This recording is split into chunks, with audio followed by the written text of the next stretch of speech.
And one t-shirt turned into two, and turned into hats, and turned to clothes. Before we knew it, by the end of law school, we did graduate, but we looked at each other and said, we don't have to actually do this. We can follow our dreams and make a living doing the hundreds.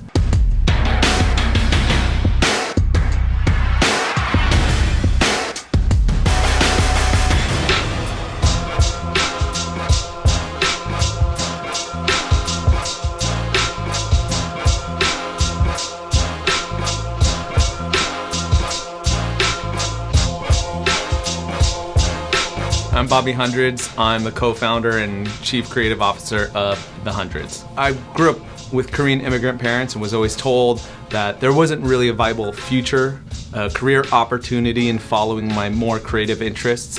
And so I went to law school. You know, it was kind of hard to find work in freelancing, which is what I was doing up till 9/11.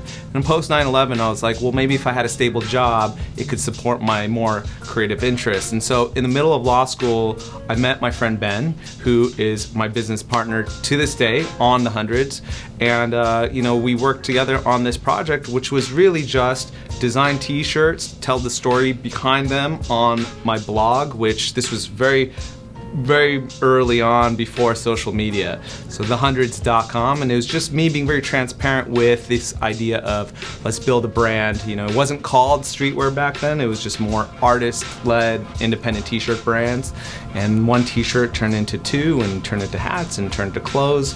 Before we knew it, by the end of law school, we did graduate, but we looked at each other and said, we don't have to actually do this. We can follow our dreams and make a living doing the hundreds. At that time, popular fashion was, look, you're looking at like Ed Hardy and Von Dutch on that side of things. The urban labels were more corporate, garmental-led, like Rockaware and Fubu and Fat Farm, and department store driven. And you know, I wanted to wear but also make clothes that not everybody had. And there was this really interesting movement that was coming out of LA, but also really primarily New York and Tokyo, that was celebrating these, again, these artist-driven brands that not a lot of people had. They were kind of hard to find. Only a few of these t-shirts made in limited quantities, and so these brands started becoming very popular even in the underground, and there really was no way to find out about it. It wasn't in your local store. You know, there wasn't a .com where you could just buy it off an online shop, and so it almost became kind of a game. Oh, where did you get that A-Life hat or that Supreme hoodie? You know, if someone was wearing it, it was this immediate visceral connection because you knew, wow, you had to travel to get that, and it's not available anywhere. So that's what I really loved about streetwear from the start. And to this day, it's what I still love. It's really the stories behind the brands, the designers. You know, they're very complicated as personalities, and it shows in their work.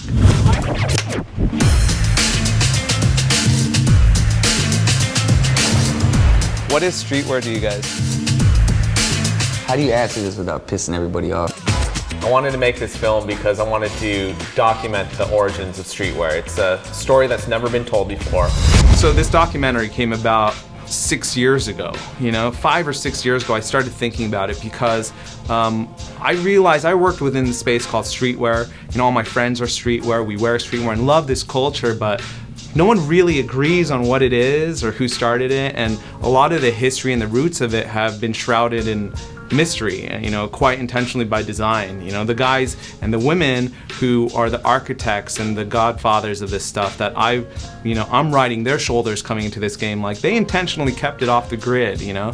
And so I wanted to document it, chronicle it, make sure that we have this archive, this history, because the next generation of young brands and designers and customers that are moving to the space don't really know what happened before. It's not that they don't care, it's just that that information hasn't been available. So why can't we, why don't I preserve this chapter in history, make sure that we have it on record and documented? There was 150 plus hours of just raw interview footage. Like, I've talked to 50 plus different people around the world. I couldn't have made this documentary without a really solid team. It was my idea to make the documentary, of course. Like, I want to document this history of streetwear. But I had these great co-directors in Alexis Brake and Scott Weintraub, an amazing executive producer, Maddie Lesham. Ben, my business partner, is one of the producers on the film, and so we had a really great team behind it that knew how to navigate the film process. You know, I've never directed a feature-length film before, never directed a documentary. I've done little things for our website and YouTube channel here and there. That's a totally different beast.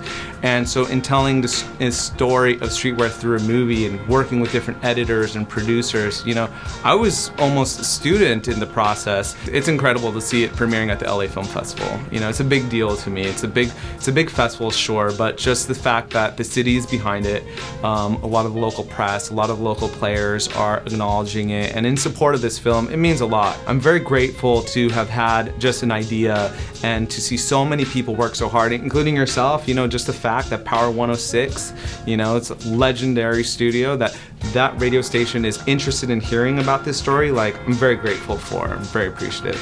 I like to say that streetwear without culture is just fashion, you know, and I didn't get into streetwear and I don't love it because of the fashion elements. I really am interested in it, passionate about it because of the players and the stories and the profiles of these people.